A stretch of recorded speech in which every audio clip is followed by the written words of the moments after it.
Hey folks, this is Matt Rainwater, and today we're going to be reading episode 39 of Trailer Park Warlock. Let's start right here from the top.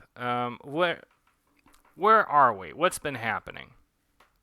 So, we are still in this flashback sequence where we are looking at Jake's memories. He's having a dream in his bobcat form, and right now we are seeing in this flashback that younger Jake is being protected by Dan as Pointu and Revenstone are going through some kind of magical duel. We don't know quite yet what's happening. All we can tell is that they're kind of transforming, and their transformations have emitted some sort of magical radiation. So here we go. Duck and cover, kid. Keep low. Shut your eyes and let it pass over. You don't want to see what happens next. Yep. So, I like this little touch, which was that Revenstone's she had I don't know what you call it, it was just like an animal fur, right? It was like a fox animal fur, and then as she was transforming, it came to life. So Pointu has caught it. Rites of the Gazing Abyss. We're about to find out what that is. Redemption for thee remains, Pointu.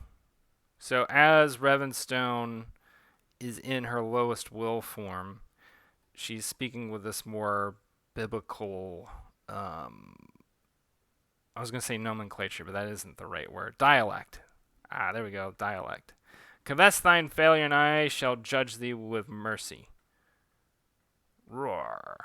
Pointu, then fail no more. And then Revenstone breathes fire on Pointu and subdues him. Boom. I like this panel a lot as they're falling to the earth. There's a lot of... I love panels, are not just panels that I'm making, but anybody's making, right? I just like drawings with lots of energy. Certainly trying to do a lot of that in this season. Boom. And we see debris flying everywhere. And Revenstone stands dominating over Pointu and having fully subdued him with her serpentine body.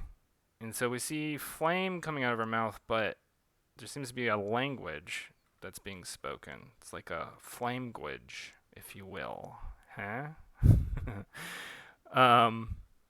So she is doing some kind of ritualistic chant. By rights of the gazing abyss, I bind thee to this estate, Jacques Pointu. Thou art never to enter my parish or speak to my congregation. So she's starting to return back to her, I guess, regular form. I was going to say human, but she's a feeder.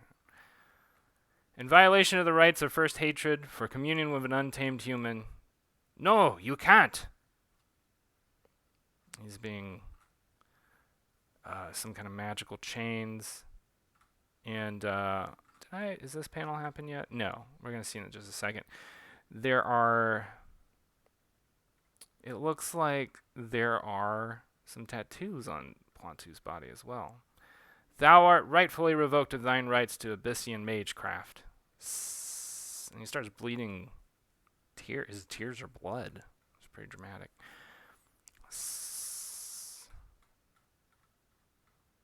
Thy will be damned. Keep to your state, Pointu. Consort with daywalkers. But the gifts of my people are no longer yours to have. Merely a feeder in appearance only. Which is kind of an ironic statement, but anyway.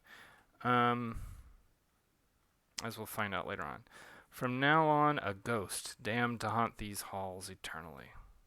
I like this expression, because when I was drawing this panel, I wanted to evoke Revenstone having some sort of emotion that was pity, regret, and sympathy all at the same time. Like, she feels sad for what she's had to do.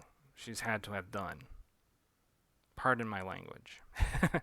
But nevertheless, she's done it because she's this duty-bound type of character. Ah, damn, we need to find Henry. Henry, get your ass out here. Calmly, please, Dan. Get in here. Leah and I were both fully aware of the situation. Now, please, apply the seal, Leah. So, Leah paints the same seal that Jake uses to keep the Sportergeist out at the beginning of this season. We should be safe for the night. As for you, Jake. What the hell is going on? Poor Jake, as he's starting to transform into a bobcat. I'm afraid you've caught the ill wind. You've been cursed. Cursed? A misfortune upon those who live amongst warlocks of a certain caliber. A magical contagion of sorts. As Master Pointu revealed his lowest form, you were caught in the wake of his will made flesh. You are being transformed into the Master's conception of you. What does any of that crap mean? Perhaps you are transforming into a monster? A vampire? It's too early to say. Such a curse as yours takes many stages. Am I the only one affected by this? Y'all look fine. I cannot speak for Dan, but Leah and I have been exposed. Being vampires already, we will not know the results of this for years to come, if at all. You're not the first apprentice this has happened to, so fortunately for you, I've devised, a solution over the years. And we start to see those sigils popping up on Jake's neck. I guess they're scratchy because he's trying to scratch them. Well, do you mind getting to it, bud? Guy's gonna have to use a litter box any minute here. Of course, Dan. This charm is for you, Jake. You will need to wear this at all times, even to the day of your death. It will hold off Pointu's curse. Best watch your ass, Hampton, or you could be the next one going snaggletooth around here. Poor Hampton. Hampton's owl form is really cute, by the way, y'all. Just saying. I'm chuffed about it. Jake boy, wake up. And Jake wakes up. And we find out what happens next episode. So, some thoughts.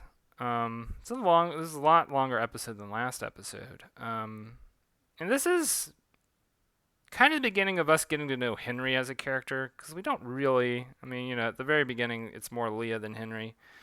Also, I'm just kind of noticing some of these buttons disappear. Maybe all of them disappear later on in the season. I don't remember. I feel like I might have accidentally disappeared them. And nobody notices. We'll just presume that he has a different outfit later on. I'm just going to look back over what we've read. Very exciting episode. A lot of stuff happened, right? And I feel pretty good about it overall rereading it. It's good to come across old art and see that some of it still holds up. It's always a good thing, right? So beyond that, like I said, I really like the character of Henry, and it took me a while to evolve him. Because a lot of times, okay, here's the thing. Here's some details. Oftentimes, when I'm writing characters, I don't have everything about them figured out all at once. I kind of figure it out as I go along in the story. And we'll talk about that as we talk about Rites next season. But for right now, let's just focus on Henry, right? As we go on in season 2, there is a lot about Henry that we get to see evolve, about him as a character, about his history, who he is, how he came to be. And basically, it's fun to see that evolution as I'm doing it, as I'm writing it. It's exciting.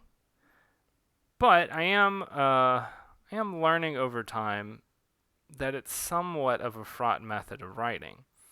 Because the problem is if you don't land it right, it could be a mess. Because then you kind of like find inconsistencies. It's a very easy way to create inconsistencies in character. Inconsistencies in the history of a character. like I said, I think I landed it all right in season 2, and we'll know better as we get towards the end of reading this. But we've got a ways to go because I want to say there's at least 10 to 15 episodes left of season 2. Anyway, until then, until next time. If you'd like to follow me on social media, you can do so on Twitter. It's at MattJRainwater.